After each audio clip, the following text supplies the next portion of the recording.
Let me begin with a simple question. Is 2 plus 2 always 4? At first glance, the answer seems obvious.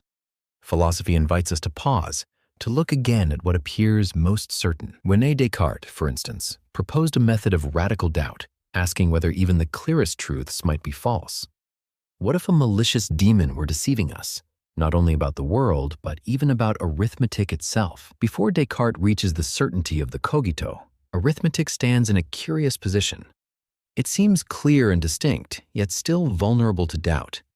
Could it be that even 2 plus 2 equals 4 is not entirely secure?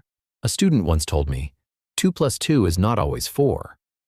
It sounds clever, even provocative, but is it really a challenge to arithmetic? What is happening is a subtle shift. The student is not refuting arithmetic, but moving, almost unnoticed, from one system of rules to another. The number 2 is not something that can arbitrarily change its meaning. It belongs to a structured practice, a shared system in which its role is defined. Here, Ludwig Wittgenstein becomes relevant.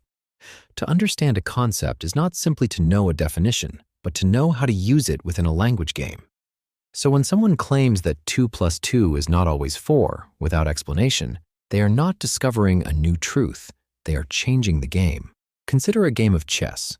Imagine a player moves the bishop in a straight line like a rook. When corrected, they reply, "It depends on interpretation." But this is not creativity. It is abandoning the rules that define the game. Without those rules, the pieces lose their identity. However, there is a different kind of novelty.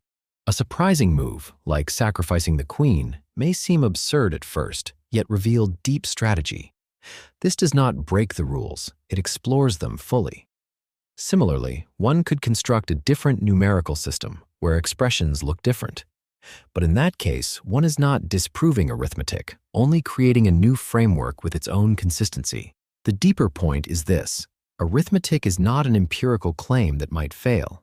It is part of the grammar of our reasoning, the structure that makes meaningful thought possible. Even doubt itself relies on language, and language depends on rules. To speak is already to accept a framework. So, is 2 plus 2 always 4? Yes, because within the system that gives these symbols meaning, it cannot be otherwise. To deny it without changing the system is not insight, but confusion. Understanding, ultimately, is knowing how to participate in a shared practice, one that allows both error and genuine discovery.